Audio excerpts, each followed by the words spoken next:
नहीं मदर पंजोथा साहब, जो पाकिस्तान तहरीक इंसाफ का एक बयानिया था, करप्शन से पाक, करप्शन से फ्री पाकिस्तान, उस्मान बुज़दार साहब पे बड़े इल्ज़ाम लगे। अब एक रिपोर्ट भी सामने आ गई, ऑडिटर जनरल की रिपोर्ट, जिसमें बड़ा वाज़ेह तौर पे कहा गया कि इस किस्म की बेज़ाब्तियाँ हुई। पाकिस्तान तहरीक इंसाफ ने एक नई रवायत कायम कर दी थी कि पब्लिक अकाउंट्स कमेटी भी अपने पास, और जो है वो उस एहतसाब वो क्या करती पब्लिक अकाउंट कमेटी, जब अगर ऐसी रिपोर्ट आई स्पीकर ने उनके हवाले कर दी। क्या तहरीक इंसाफ ने कभी जायजा लिया कि इस किस्म की गलतियां क्यों की गई? देखिए हमारे साथ बात यह है कि जो ऑडिटर जनरल की रिपोर्ट की आप बात करें कि बुज़दार ने अपने हुकूमत के अंदर जो है वो सारा PTI की जब हुकूमत थी वो किया, तो ऑडिटर जनरल की रिपोर्ट के ऊपर जो है कार्रवाई होनी चाहिए उस शख्स के ख़िलाफ़ जिसकी इन्वॉल्वमेंट हो, जेन्युइन हो। और अगर महज सियासी बुनियादों के ऊपर कोई रिपोर्ट बनती है तो वो भी आपके सामने है कि कितनी आए रोज़ रिपोर्टें बनती हैं। और जहाँ हम तो कह रहे हैं कि हम तो तैयार हैं, अगर किसी के ख़िलाफ़ है कोई सबूत हैं और किसी ने करप्शन की है तो आप करें, लेकिन क्या यहाँ बैठे हुए मेरे मुअज़्ज़ज़ जो कुलीग्स बैठे हैं, क्या वो भी इतनी करेंगे इस हवाले से कि जिन लोगों ने मुल्क लूटा है, जिन लोगों ने करप्शन की है, जिन लोगों ने मनी लॉन्ड्रिंग की है, जिन लोगों की जायदादें, प्रॉपर्टियाँ, मिलें, फैक्ट्रियाँ, एसेट्स, सारे बड़े मकसूद चपरासी के अकाउंट, कभी किसी के अकाउंट, यूसुफ रज़ा गिलानी के ऊपर केसेस, तोशा खाना से गाड़ियाँ, क्या वो भी कौम को हिसाब देंगे? पिछले दिनों ही ऑडिटर जनरल की एक और रिपोर्ट आई थी जिसमें ये कहा गया कि 1000 अरब रुपए की बेज़ाब्तियाँ जो है वो हुई हैं। अब एक और जो मालिक साहब हैं उन्होंने एक प्रोग्राम किया, उसके अंदर उन्होंने भी कहा कि 2000 अरब रुपए की जो है माली तौर पर जो है वो जो करप्शन है वो आ रही है, और क्या उसके ऊपर भी कोई हिसाब होगा? तो उसके ऊपर हिसाब नहीं होगा। उसकी रीज़न ये है कि जो यहाँ ताकतवर है वो कानून से ऊपर है, और हम यही कह रहे हैं कि पाकिस्तान के अंदर इंसाफ होना चाहिए। हम नहीं कहते कि किसी को जो है बेगुनाह सज़ा हो, लेकिन जिन लोगों ने सिर्फ अपनी जायदादें बनाई हैं और आज गरीब तर होता जा रहा है पाकिस्तान के अंदर, अगर आप देखें तो 12 करोड़ से ऊपर लोग बन गए हैं जो इस वक्त गुर्बत की लकीर के नीचे हैं। 12 करोड़ यानी आधी आबादी आपकी गुर्बत की लकीर के नीचे है। तो वो कौन बनाने वाले? इमरान खान ने तो 3.5 साल हुकूमत की, हम तो एक एक चीज़ के एक पाई का हिसाब आपको देने के लिए तैयार, लेकिन क्या उन जर्नैलों से और ये जो जिन्होंने मुल्क लूटा है सियासतदानों से क्या कोई हिसाब मांगेगा? क्या कोई हिसाब देगा? नहीं देगा। नंबर 2 साहब, मेरी गुजारिश ये है कि ये सियासतदान कहते तो हैं कि हम हिसाब देने को तैयार हैं। KPK के अंदर एक मुनफरिद रवायत है कि वहाँ हुकूमत के पास ही पब्लिक अकाउंट्स कमेटी होती है। PTI ने भी इसी को जारी सारी किया, ये ANP ने किया, ये उससे पहले हुकूमत में होता रहा। यही पंजाब में आपने कर दिया। जब एहतसाब के निज़ाम के लिए एक बनाई जाती है public accounts committee, Hasan Buzdar साहब इससे बखूबी वाकिफ़ हैं, तो फिर उसी को अगर अपने साथ हम मिला लेंगे तो किस किस्म का एहतसाब होगा? देखिए, पब्लिक अकाउंट कमेटी बिल्कुल अपोजिशन के साथ होनी चाहिए, और जहां अब हुकूमत है वहां पंजाब के अंदर नून लीग की, तो ये तो हुकूमत के अंदर है ना, ये तो एहतसाब भी कर रहे हैं, ये तो सारा कुछ कर भी सकते हैं। तो जहाँ जहाँ हमारे खिलाफ कोई मामला है लेकर आइए। इमरान खान के ऊपर एक करप्शन का केस इनके पास नहीं बन पाया, और एक आखिर में एक यूनिवर्सिटी जो है जो एक अच्छा काम किया उसको उठाया, और उसमें भी कहा कि 190 मिलियन पाउंड खा गए, लेकिन वो उस 190 मिलियन पाउंड की आज यूनिवर्सिटी बन रही है। इन्होंने अदलिया के हवाले से बात की कि यहाँ इमरान खान साहब को वेलकम किया जाता था। 3 पॉइंट्स थे, अदलिया, फौज और 9 मई की बात की। तो इमरान खान को अगर उन्होंने गुड टू सी कहा तो वो क्यों कहा?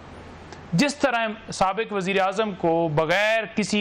लीगल प्रोसेस के इस्लामाबाद हाई कोर्ट से रेंजर्स के एहलकार जो हैं वो आते हैं, और इस्लामाबाद हाई कोर्ट की परमिसेस के अंदर जहां वो बेल के लिए उन्होंने अप्लाई किया, मैं खुद वहां मौजूद था, वहां डंडे तोड़कर उनको जिस तरह गिरफ्तार किया गया और गिरफ्तार करके कॉलर से पकड़ के घसीटते हुए लेकर गए, यानी उसका ये जुर्म है कि उसने खुददारी की बात की है कि हम अफगानिस्तान के खिलाफ अपनी जमीन इस्तेमाल नहीं होने देंगे, और आपने हटा दी, और फिर इस तरीके से आप उसके कॉलर को पकड़ कर घसीट कर जा रहे हैं। तो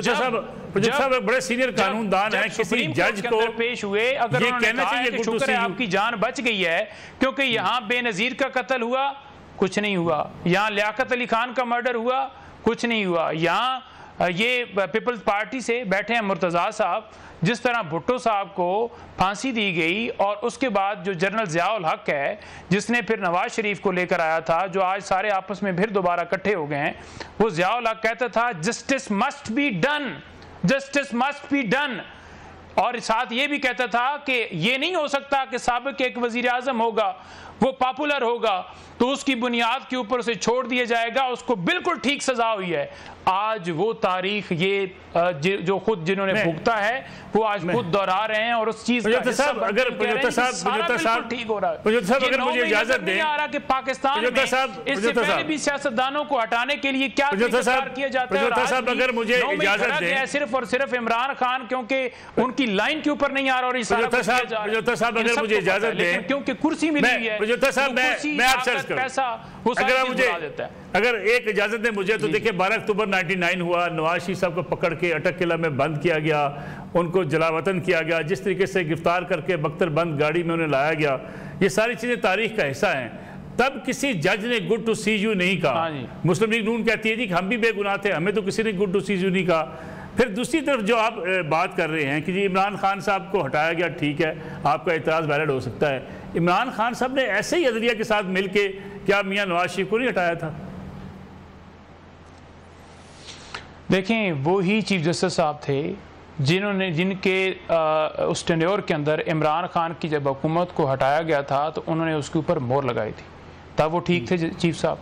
वही जस्टिस साहब थे जब इमरान खान के ऊपर कातलाना हमला हुआ तो मैं वहाँ पर सो मोटो के लिए दरख्वास्त लेकर गया था और उस चीफ जस्टिस ने उस दरख्वास्त को कबूल नहीं किया था। उस वक्त इनको नज़र नहीं आया कि चीफ जस्टिस क्यों नहीं एक्शन ले रहे, और अगर उसने एक जुमला कह दिया है तो आप उस एक जुमले की बुनियाद के ऊपर तमाम करप्शन के केसेस डील के जरिए ख़त्म करा लेंगे। नैब के अंदर तरमीम करके जितना पाकिस्तान को नुकसान हुआ है, हर इदारे ने जाकर इनके हक में गवाही दी है, जो ही इनकी डील डन होती गई है कि बिल्कुल ये दूध के धुले हुए हैं, इनके अपार्टमेंट्स भी नहीं है, कुछ भी नहीं, इन्होंने कुछ भी नहीं किया, इनको छोड़ दीजिए। सारी दुनिया के सामने है। हसन मुर्तज़ा साहब वीडियोस बनाई जा रही थी, जिस तरह सेनेट के इलेक्शन के अंदर मंडियां लगी हुई थी और खरीदो फरोख्त हो रही थी, टाइम बड़ा कम रह गया। आज भी हसन मुर्तज़ा साहब जी जी उसके अंदर स्पीड लगा दे, वो जज अदालत के सामने अभी भी मुकदमा है, उसमें कार्रवाई नहीं होगी, लेकिन इमरान खान को तोशाखाना में सजा देनी हो तो हसन मुर्तज़ा साहब पीटीआई जो कहती है कि आप लोग डील कर लेते हैं, हमारे लीडर डील नहीं कर रहे। पंजोता साहब की बात अगर मुकम्मल हो जाती है तो मैं अर्ज करता हूँ। जी जी मलिक साहब, गुजारिश ये है कि पंजोता साहब ने अभी 2-3 चीजें कही, हमें कतन इस चीज का नहीं है कि यूनिवर्सिटी एक अच्छा काम है, वो बननी चाहिए। हमें तो 190 मिलियन पाउंड का जो बताया गया है, ठीक है, उसकी हम तो कहते हैं कि वो निजायज ज़राए, या अब्दुल कादिर ट्रस्ट की जो जमीन है वो निजायज ज़राए से हासिल की गई है। यूनिवर्सिटी बनाना तो कोई नहीं, आप चोरी की रकम से आप जाए नमाज तो नहीं खरीद सकते। आप नेक काम भी कर रहे हो तो उसकी रकम जो है आप उसको क्लियर करें, उसके बाद ये गुफ्तगू होगी। और एक जुमला गुड टू सी यू जो है ना, वो सिर्फ गुड टू सी यू नहीं है, उसके पीछे एक फोन कॉल जो थी, जो ऑडियो लीक हुई, एक फोन कॉल की एक मोहतरमा जो किसी से गुफ्तगू कर रही थी, और उनका जो रिश्ता था उस मोहतरम जज साहब के साथ, जी जी, वो सारी चीजों की जब कड़ी मिलाई जाए तो फिर वो और लगाने वाली जो चीज है ना, वो सामने आती है कि वो भी मेलाफाइडी है, कि वो कुछ ठीक करके कुछ गलत करके और चीजों को मिक्स अप करके और वो निजायज को जायज करने के चक्कर में है। मैं तो ये गुजारिश करता हूं जी कि ये चीजें जो है इनको हमें नेशनलिस्ट होके ये चीजें सोचने की बात है। अगर किसी में कमी कोताही है वो किसी की आदत में, जैसे अभी पंजोता साहब ने कहा, मैं कह रहा हूं कि अगर मेरी क़यादतें 11-11 साल 14-14 साल सजाएं भुगतती हैं और वो बेगुनाह होती हैं तो अलमिया है इस मुल्क के अंदर कि उनको बेगुनाह नहीं माना जाता, और कोई मुकदमा भी जो है वो खारिज नहीं हुआ या बेगुनाह या बरी नहीं हुआ, उनकी बरीयत नहीं हुई हमारी दौरे हुकूमत में। अगर हमारे मुस्लिम लीग ने हमारे खिलाफ केसेस मुकदमात बनाए तो उनकी हुकूमत में ही वो केसेस जो है वो वाइंड अप हुए। तो हम तो आज भी कहते हैं कि जो करप्शन करे उसको जरूर सजा मिले, जो बिला वजह कैरेक्टर असैसिनेशन है, जो किसी पे इल्जामात की बुनियाद पे उसकी किरदार कशी करके उसकी सियासी साख को नुकसान पहुंचाने की कोशिश हो, वो निजायज है, वो गलत है। अगर इमरान खान साहब के साथ भी हो तो वो भी निजायज है।